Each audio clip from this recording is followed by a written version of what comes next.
Hello students, good morning to all of you. I am Brahmidana sir, physics faculty. Dear student, in our today lecture we discuss about our new topic in work energy power. बेटे previous lecture में आपने discuss किया था gravitational potential energy, right? So in our today lecture we discuss about conservation of energy. तो बेटे heading डाल लीजिए सभी बच्चे carefully. बेटे आपका next topic है law of conservation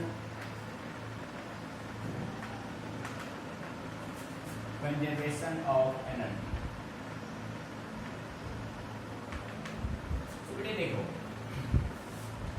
बेटे law of conservation of energy आप 9th क्लास से अच्छे से स्टडी करते आ रहे हैं भाई। Law of conservation of energy ये कहता है energy can neither be created nor be destroyed, however it can transfer from one system to one form to another form.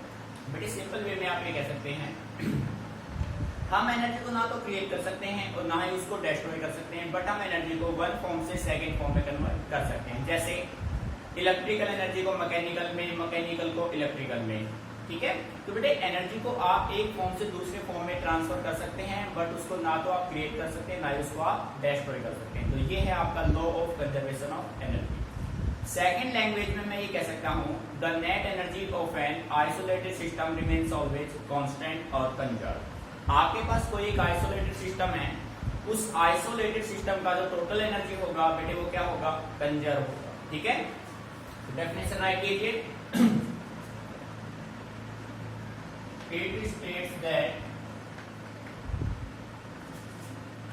states that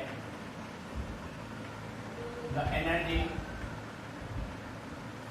can neither be created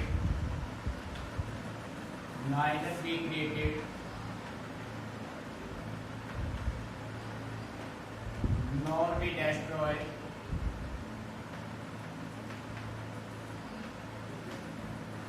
however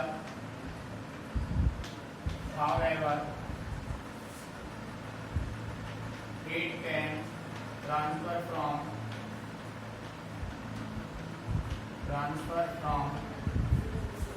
one form to another.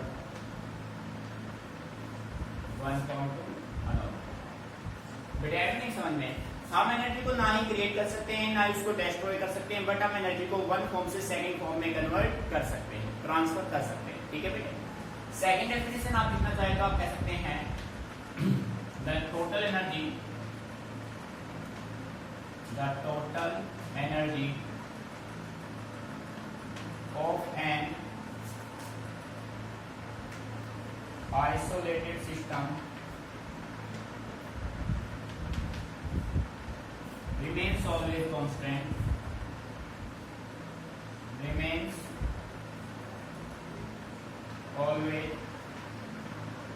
constant और conserve. बेटे isolated एक ऐसा system होता है जिसमें physical condition like pressure, volume, temperature का कोई effect ना हो। किसी भी आइसोलेटेड सिस्टम का जो टोटल और नेट एनर्जी होगा वो हमेशा कांस्टेंट और क्या रहेगा बेटे, कंजर्व रहेगा। बात समझ आ रही है। अब देखो बेटे अपने इस यूनिट में हम स्टडी करें एनर्जी के वेरियस टाइप्स होते हैं, उन वेरियस टाइप में से आप स्टडी करें मैकेनिकल एनर्जी। मैकेनिकल एनर्जी अपना बेसिकली टू टाइप का होता है, one is kinetic and second will be potential, ठीक है। तो बेटे अब हम बात करेंगे mechanical energy, conservation of mechanical energy, ठीक है। तो हेडिंग बना लेते हैं, यहाँ पे बना लेता हूँ मैं conservation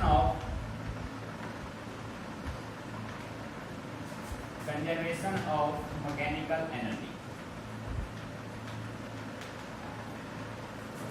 conservation of mechanical energy, ठीक है। अब बेटे जैसा कि आप जानते हैं मैकेनिकल एनर्जी आपका होता है kinetic plus potential. So we can say write the mechanical energy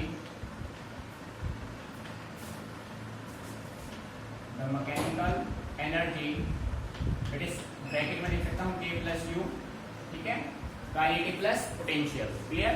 the mechanical energy K plus में U is of a body is conserved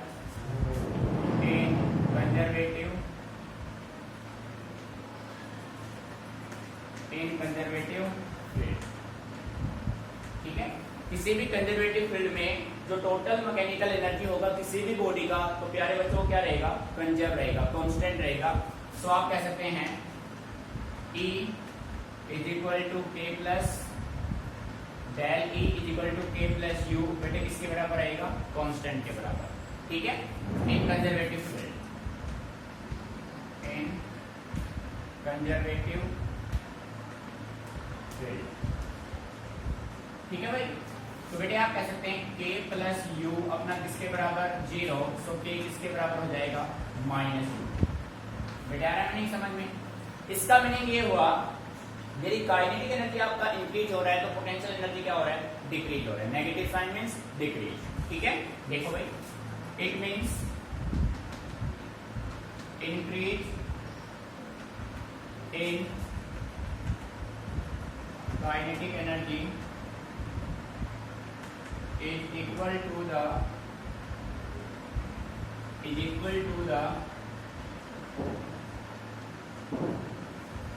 decrease in potential energy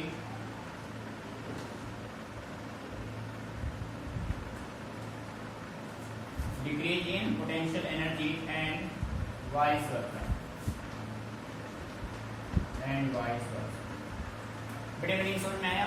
अगर किसी बॉडी का मैकेनिकल एनर्जी कंजर्व है, constant है, तो बेटे जो kinetic energy किसके बराबर होगा, increase in kinetic energy is equal to decrease in potential energy of the body and vice versa. Kinetic increase होगा, पोटेंशियल डिक्रीज होगा, पोटेंशियल इंक्रीज होगा, काइनेटिक डिक्रीज होगा, जस्ट रिवर्स होंगे। ठीक है, तो बेटे ये है आपका मैकेनिकल एनर्जी इन कंजर्वेशन।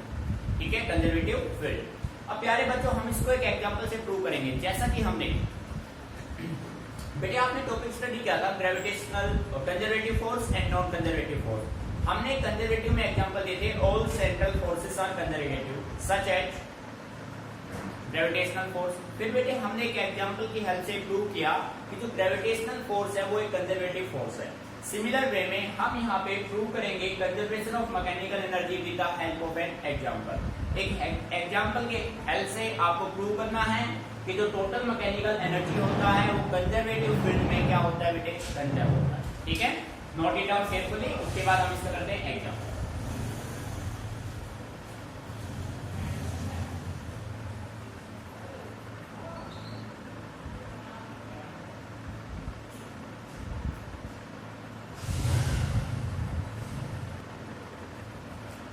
प्यारे बच्चों मैं इसको रफ कर रहा हूँ, पूरा फोकस बोर्ड पर रखिए। अब आपको एक्सप्लेन करना है with the help of an example. ठीक है बेटे, अच्छे समझना, ये भी इंपॉर्टेंट है, आपको पूछा जा सकता है।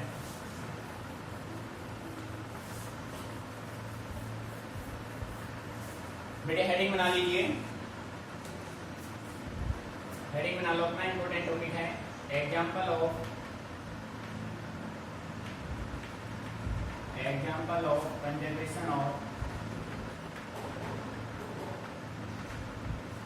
Conservation of mechanical energy. Conservation of mechanical energy. ठीक है बेटे, देखो भाई हमने प्रूव करना है, तो बेटे फील्ड आपके पास कैसा होना चाहिए, कंजर्वेटिव फील्ड होना चाहिए। जैसा कि आप सभी जानते हैं H gravitational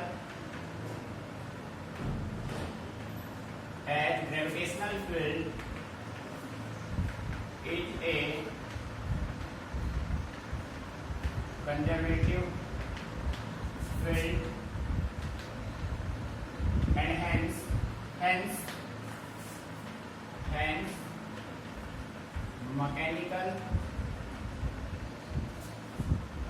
mechanical energy remains conserved of a body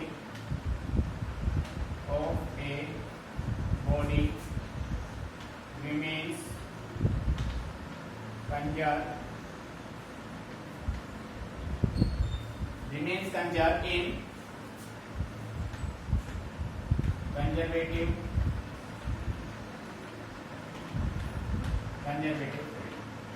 बेटे जो ग्रेविटेशनल फील्ड होता है ना वो आपका कंजर्वेटिव फील्ड होता है, और इसको आप ऑलरेडी प्रूव कर चुके हो। ठीक है, आपने ग्रेविटेशन जो आपने कंजर्वेटिव फोर्स में जो एग्जांपल आपने लिया था ग्रेविटेशनल फोर्स का, वो आप प्रूव कर चुके हो कि ग्रेविटेशनल फोर्स अपना कंजर्वेटिव फोर्स है, तो ग्रेविटेशनल फील्ड भी कैसा फील्ड होगा, कंजर्वेटिव फील्ड होगा। ठीक है, आपने मान लिया। अब हम मान लेते हैं, अब ध्यान से समझना, लेट अस कंसीडर, बेटा ध्यान से सुनना बिल्कुल, let us consider a body of mass, let us consider a body of mass m। ठीक है, हमने माने कि हमारे पास कोई एक बॉडी है जिसका मास m है, at a point A, at a height h। बेटे आपने क्या किया, सरफेस से h हाइट पे एक पॉइंट आपने मान लिया A, और इस पॉइंट पे आपने एक बॉडी रखा, और उस बॉडी का जो मास है वो कितना है बेटे, m है। ठीक है, let it is drop from A point से आपने इसको ड्रॉप किया, एंड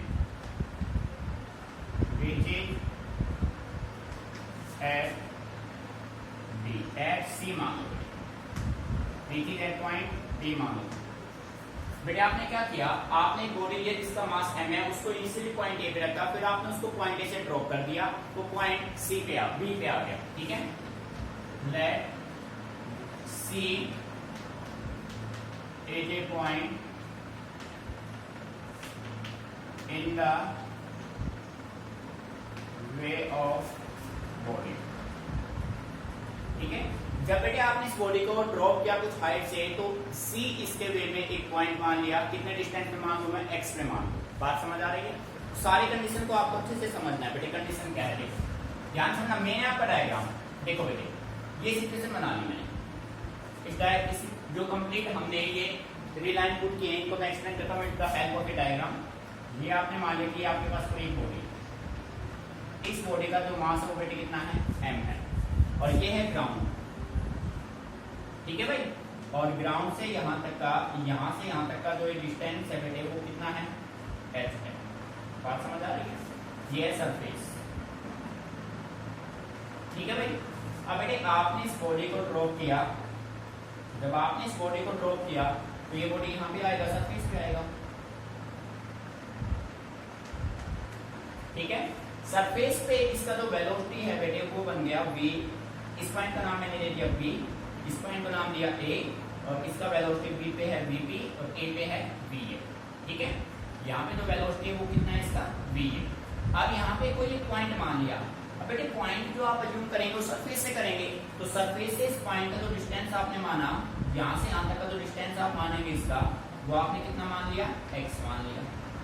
यानी कि आपका जो पॉइंट बी सी है वो सरफेस से, बेटे सी पॉइंट आपका सरफेस से कितने डिस्टेंस पे है, x पे, तो बेटे टोटल h था, तो ये डिस्टेंस आपका कितना बचेगा, h माइनस x। कुछ आ रहा है समझ में, मैंने यहाँ तक क्लियर बेटे।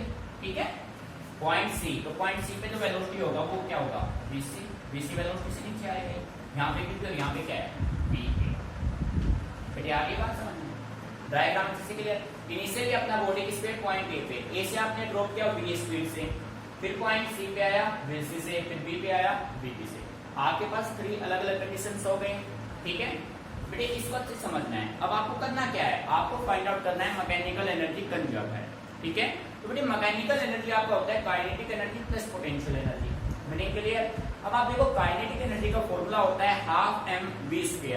तो बेटे वेलोसिटी फाइंड आउट करने के लिए सबसे पहले हम 3 पॉइंट्स पे क्या निकाल लें, वेलोसिटी। ठीक है, तो देखो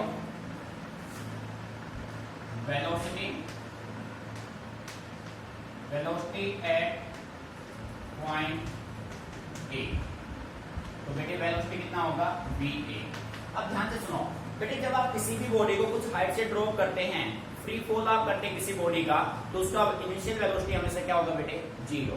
हमेशा माइंड में सेट रखिए, आपने काइनेमेटिक्स के न्यूमेरिकल में भी किया था, जब आप किसी भी बॉडी को कुछ हाइट से ड्रॉप करेंगे तो उसका जो इनिशियल वेलोसिटी का कंपोनेंट होगा दैट इज इक्वल टू 0। तो बेटे va की वैल्यू इनिशियल वेलोसिटी किसके बराबर होगा, 0 के बराबर। बात समझ आ गई। उसके बाद वेलोसिटी निकालेंगे पॉइंट सी पे, ठीक है भाई। तो देखो नाउ पॉइंट नंबर 1 में डाल देता हूं यहाँ पे, point number 2 velocity at point C. बेटे सी पॉइंट पे आ गया, A6 पे आ गया सी। तो देखो इनिशियल पॉइंट आपका ए है, फाइनल आपका सी है, तो बेटे इसके लिए मैं यूज कर सकता हूं, सी के लिए मैं यूज करता हूं using v square minus u square equal to 2as, ठीक है। तो बेटे v फाइनल वेलोसिटी कितना है vc, ध्यान दीजिए आप, vc का स्क्वायर माइनस va का स्क्वायर, बेटे किसके बराबर होगा 2a, a का मतलब क्या है acceleration due to gravity, acceleration due to gravity से आ रहा है। तो बेटे s की वैल्यू कितनी है इनटू h माइनस x। बेटे इस पॉइंट पे ध्यान दीजिए, इंपॉर्टेंट कंसेप्ट है। देखो अब आप वेलोसिटी फाइंड आउट करना चाह रहे हैं पॉइंट सी पे, पॉइंट सी पे फाइनल वेलोसिटी बन गया vc, इनिशियल हो गया va, v square minus u square equal to 2as आपने यहाँ पे यूज किया, vc का स्क्वायर माइनस va का square equal to 2a, a means acceleration due to gravity, that is equal to g into बेटे distance कितना है, यहां से यहां तक का डिस्टेंस कितना कवर करेगा ये h माइनस x, आपने यहां पे पुट किया। अब बेटे va की वैल्यू क्या है 0, तो यहां से vc की वैल्यू आपके पास क्या आ गई, vc का स्क्वायर बेटे किसके बराबर होगा 2gh माइनस x। मेरे यहां तक क्लियर, ठीक है। नंबर 3 में वेलोसिटी एट पॉइंट D, बेटे डी पॉइंट का जो वेलोसिटी होगा फिर आप यूज कीजिए using v square minus u square is equal to 2as। बेटे इनिशियल आपका a था, फाइनल आपका क्या हो गया b। गलती से भी c पॉइंट को मत मान लेना इनिशियल, आपने ये एक वे बनाया अपनी तरफ से प्रूव करने के लिए, आपका इनिशियल हमेशा क्या रहेगा a पॉइंट, फाइनल आपका क्या रहेगा b पॉइंट। बात समझ आ रही? कभी आप माइंड में ये डालो कि भाई आप a से c पे आ चुके अब c से b जाएंगे, ऐसा बिल्कुल नहीं है बेटे, ये हमने अपनी तरफ से एक वे अज्यूम किया है, ठीक है, इन दोनों के बीच में। तो इनिशियल आपका a रहेगा, फाइनल आपका b रहेगा। सो बेटे यहाँ पे होगा vb का स्क्वायर माइनस va का square is equal to 2a means g, और बेटे s डिस्प्लेसमेंट कितना कवर करेगा टोटल h, टोटल कितना कवर करेगा h। va की वैल्यू क्या है बेटे 0, सो यहाँ से vp का स्क्वायर किसके बराबर होगा 2gh। अब बेटे ये तीनों डाटा आपको माइंड में रखने जो कि यूज आप करोगे, ठीक है।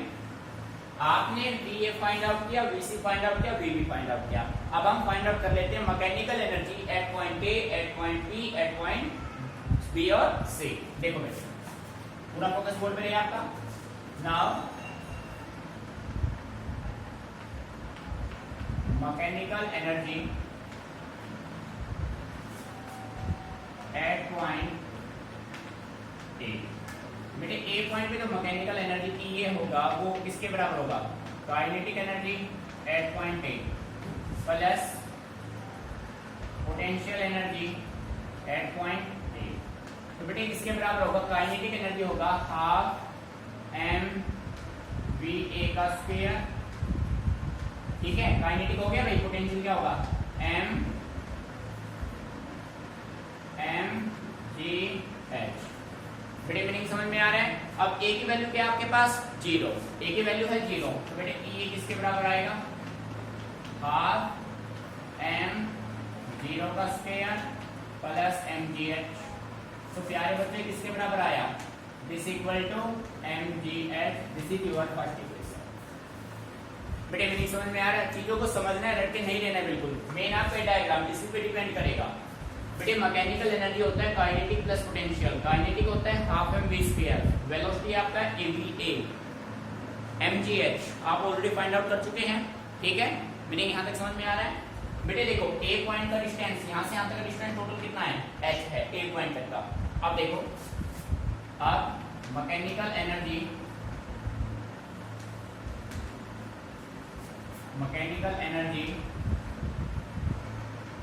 एट पॉइंट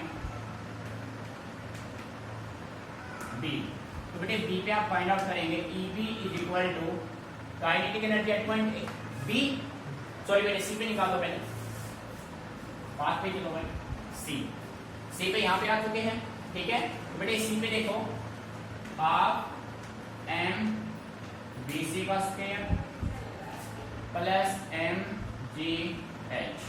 बेटे इसकी वैल्यू आप पुट करेंगे हाफ एम बी सी। बेटे बी सी की वैल्यू क्या है, बी सी आपका है 2gh minus x. B C की वैल्यू पुट कर दो 2gh माइनस एक्स का स्क्वायर, ठीक है भाई।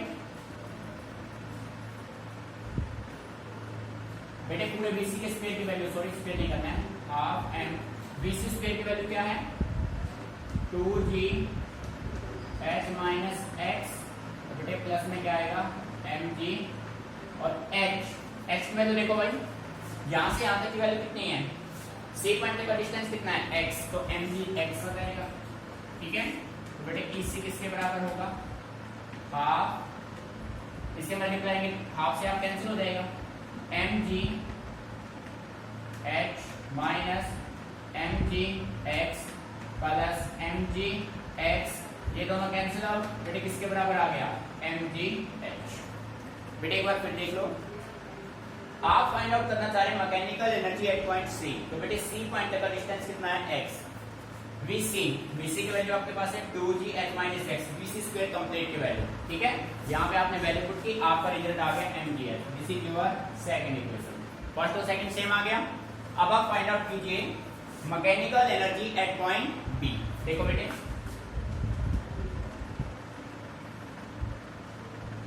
Mechanical energy at point B. तो बेटे बी पे आपके पास क्या होगा, EB is equal to half M VB का स्क्वायर प्लस mgh। सॉरी यहाँ पे बेटे h नहीं करना था, यहाँ पे हमें x करना था, ठीक है। यहाँ पे कह सकते हैं वैल्यू पुट करेंगे तो mgh, h की वैल्यू अपने पास क्या है, h की वैल्यू x की mgh, ठीक है। बात समझ आ रही है। अब देखो यहाँ पे हमने वैल्यू पुट की, तो बेटे देखना हाफ एम VB की वैल्यू क्या है, VB की वैल्यू आपका है 2gh इंटू 2gh और बेटे प्लस mg और बेटे h की वैल्यू क्या है 0। मीनिंग आ रहा है समझ में। बेटे h की वैल्यू यहाँ पे क्या 0, क्योंकि अब आप सरफेस पे आ चुके हैं, सरफेस पे हाइट की वैल्यू क्या हो जाएगी 0। सोल्व कीजिए, हाफ से ये कैंसिल आउट हो गया, EB इज इक्वल टू बेटे क्या आया mgh, वो 0 है तो क्या मिला आपको mgh। This is your third equation. बेटे मीनिंग आ रहा है समझ में। आप देखो फर्स्ट इक्वेशन आपका mgh, सेकंड आपका mgh, थर्ड आपका mgh, तीनों के वैल्यू सेम है। From equation first, second and third, we see that the total mechanical energy is conserved in conservative field because तीनों के वैल्यू क्या है बेटे सेम है। So we can say right, we see that from equation first, second and third, we see that the total mechanical energy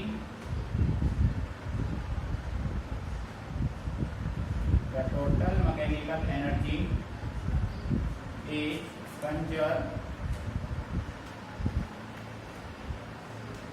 in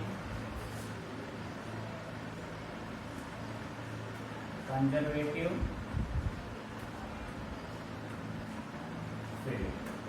ये बात समझ आ रही है। एक बार अच्छे से इसको समझ लीजिए, बस समझना क्या है, आपका कंप्लीट फोकस इस डायग्राम पे होना चाहिए। एक बार इसको नोट कीजिए बेटे, फिर इसको अगेन मैं रिपीट करता हूँ, ठीक है। तब तक आप देख लीजिए कौन कौन से प्रॉब्लम आपको यहाँ पे आ रहे हैं। क्लियर।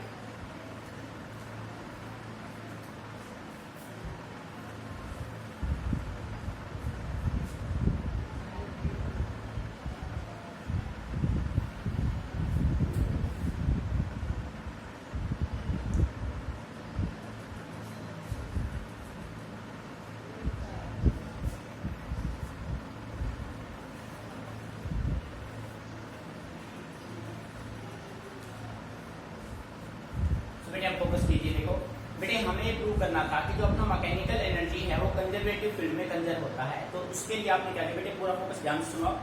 आपने मान लिया कि आपके पास कोई एक बॉडी है जिसका मास है m, उस बॉडी को आपने सरफेस से कुछ हाइट पे रखा, h हाइट पे रखा, ठीक है।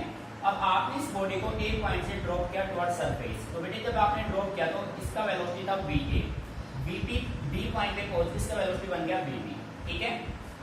फिर आपने क्या किया, a और b पॉइंट के बीच में सरफेस से x डिस्टेंस पे आपने एक पॉइंट अज्यूम किया c पॉइंट पे इस बॉडी का वेलोसिटी बन गया vc, ठीक है। तो बेटे मैकेनिकल एनर्जी का मीनिंग होता है काइनेटिक प्लस पोटेंशियल, और काइनेटिक आपका होता है हाफ mv²। तो बेटे आपको यहाँ पे रिक्वायरमेंट था किसका, वेलोसिटी। तो सबसे पहले आपने क्या किया, सबसे पहले आपने point A, point C, point B पे क्या फाइंड आउट की, वेलोसिटी। देखो बेटे सबसे पहले मैंने लिखा वेलोसिटी एट पॉइंट ए। बेटे आप अच्छे से जानते हैं जब आप किसी भी बॉडी को कुछ हाइट से ड्रॉप करेंगे, फ्री फॉल उसका होगा तो उसका इनिशियल वेलोसिटी क्या होगा, 0। सो जब आपने इस बॉडी को ए पॉइंट से ड्रॉप किया ना, तो ए पॉइंट पे इसका वेलोसिटी क्या हो गया, 0। सो बेटे v की वैल्यू क्या हो गई, 0। Meaning clear. अच्छा अब आप ए पॉइंट से कहां पे आ चुके हैं, सी पे। बेटे सी पॉइंट का लोकेशन है सरफेस से x डिस्टेंस पे, बट ए के रेस्पेक्ट में कितने डिस्टेंस पे है, h माइनस एक्स। आ रहा है समझ में भाई, सरफेस से तो है x डिस्टेंस पे और a पॉइंट से है h माइनस x डिस्टेंस पे। बात समझ आ रही है। तो आपका इनिशियल पॉइंट तो बेटे a है, तो आप क्या करेंगे, आपके पास कंडीशन बनेगा आपको bc minus b find out करना है। तो बेटे दो वेलोसिटी जब गिवन हो तो उसके लिए आप थर्ड इक्वेशन ऑफ मोशन का यूज करेंगे। सो आपने यूज किया v² minus u² equal to 2as, final minus initial, bc का स्क्वायर माइनस b का square is equal to 2a। बेटे a हो गया आपका acceleration due to gravity g into h minus x। Meaning यहां तक क्लियर। अच्छा उसके बाद बेटे bc आपका, bc का स्क्वायर आपका हो गया 2gh माइनस x। कंसीडरेशन आप यहां से कर रहे हैं, मीनिंग क्लियर। उसके बाद आपने फाइंड आउट किया वेलोसिटी एट पॉइंट b। अब बेटे बॉडी आपका यहां पे पहुंच चुका है, तो इस पॉइंट पे हाइट की वैल्यू तो 0 हो गया। आपने यूज किया b² minus u² equal to 2as। बेटे यहाँ पे बेसिकली ध्यान रखना इनिशियल पॉइंट आपका ए रहेगा ना कि अब सी, ये ध्यान रखना। इनिशियल आपका परमानेंटली क्या है, ए। अब ए से बी की आप बात करेंगे, final point B, initial point आपका ए। तो बीपी का स्क्वायर माइनस बी का स्क्वायर हो गया 2as, ठीक है। यहाँ से आपके पास बीपी का स्क्वायर आ गया 2gh, ठीक है बेटे। ये अपना क्या था, 2gh। बात समझ आ रही है। अब देखो भाई बेटे मैकेनिकल एनर्जी आपने निकाला सबसे पहले पॉइंट ए पे, फिर सी पे, फिर किस पे निकालेंगे, डी पे। So kinetic energy eight A, potential energy at A. Kinetic होता है ये, पोटेंशियल होता है ये। तो बेटे देखो आपने देखा VA की वैल्यू 0 बट H की वैल्यू आपके पास H रहा, तो इक्वेशन 1 बना mgh। फिर आपने टोटल मैकेनिकल एनर्जी निकाला पॉइंट सी पे, सारे डाटा आपने पुट किए, रिजल्ट आपके बन गए। बेटे आपने देखा इक्वेशन फर्स्ट, सेकंड, थर्ड तीनों के डाटा सेम है, तो इसके भी यहाँ पे मैं कह सकता हूँ जो मैकेनिकल एनर्जी है वो कंजर्व है कंजर्वेटिव फील्ड में। मीनिंग यहाँ तक ठीक है। तो बेटे इसी के बेस पे अब हम इसका बना सकते हैं, एक बार इसको अच्छे से नोट कर लो, फिर बनाएंगे इनका VI ग्राफ, सॉरी इनका ग्राफ एनर्जी।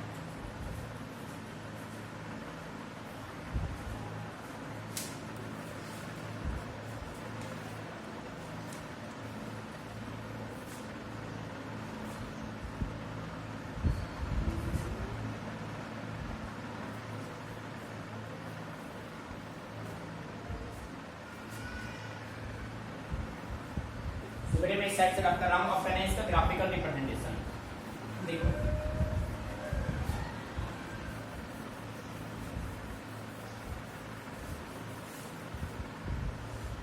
देखिए बेटे ध्यान से,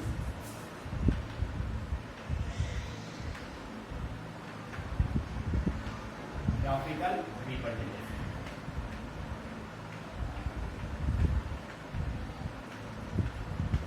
ठीक है बेटे, ग्राफिकल रिप्रेजेंटेशन। ग्राफ किसके बीच में बनाना है, एनर्जी और हाइट के बीच में। ये देखो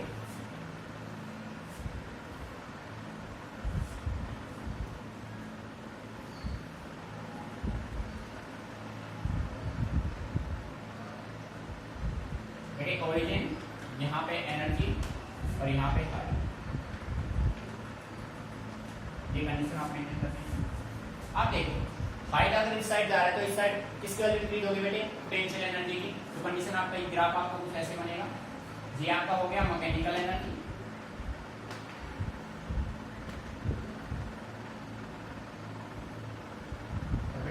होगा आपके पास पोटेंशियल एनर्जी जो कि हाइट के साथ हमेशा इंक्रीज होगा, और ये होगा आपका काइनेटिक एनर्जी।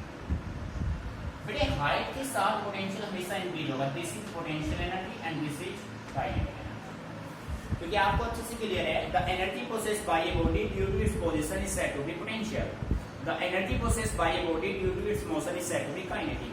तो बेटे यहाँ से आप देखते हैं पोटेंशियल आपका इंक्रीज हो रहा है, काइनेटिक आपका डिक्रीज हो रहा है, बट मैकेनिकल एनर्जी क्या है, कांस्टेंट है, कंजर्व। मीनिंग आ रहा है, we see that the kinetic and potential energy both changes,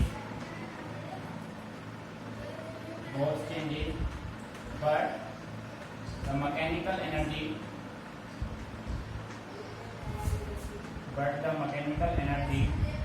remains conserved.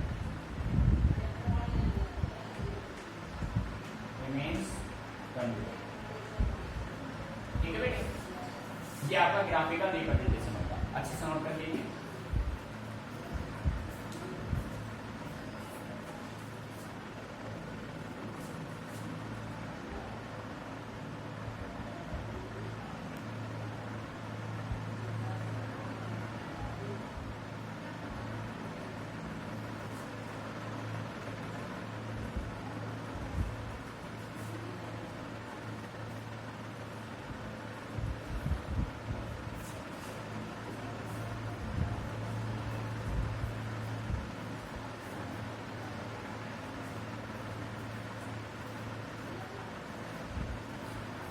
बेटे इस टॉपिक को अच्छे से स्टडी करना है, ठीक है। आपको जो भी करा रहे डेली आप उसको रिवाइज करते रहिए। फिर इसके बाद अब हम इसके करेंगे न्यूमेरिकल्स, ठीक है। नेक्स्ट लेक्चर में हम स्टडी करेंगे न्यूमेरिकल। तो आप सभी को करना क्या, वर्क एनर्जी पावर को स्टार्टिंग से बिल्कुल डीपली आपको स्टडी करना है, बिल्कुल स्टार्टिंग से, ठीक है, जो भी हमने कराया है। इसके बाद पहले हम करेंगे, उसके बाद न्यूमेरिकल्स, एक लेक्चर 2 लेक्चर जो भी होंगे, मैं आपको न्यूमेरिकल्स के सारे बेसिक टाइप कराऊंगा, उसके बेस पे आप कितने से न्यूमेरिकल इंप्लीमेंट कर सकते हैं, प्रैक्टिस कर सकते हैं। सेकेंडली बेटे इसके बाद फिर हम स्टडी करेंगे कोलिजन। सो कोलिजन से पहले अभी तक हमने जो भी इसमें करा दिया है आपको अच्छे से उसको स्टडी करना है, क्योंकि बेटे जब आपका थ्योरेटिकल पार्ट बिल्कुल स्ट्रॉन्ग होगा ना, तो न्यूमेरिकल करने में आपको कोई भी प्रॉब्लम नहीं होगी, क्योंकि अपना जो न्यूमेरिकल है, न्यूमेरिकल का बेस ही अपना थ्योरेटिकल है, अपना कंसेप्ट है। जब कंसेप्ट क्लियर होगा तो न्यूमेरिकल आप इजीली टैकल कर पाएंगे, ठीक है। तो इनको अच्छे से समझना है, फिर भी आपको कोई प्रॉब्लम आए तो आप डायरेक्ट मेरे से कॉन्टेक्ट कर सकते हैं, ठीक है। चीजों को बेटे समझना रखने की कोशिश बिल्कुल मत करना, क्लियर।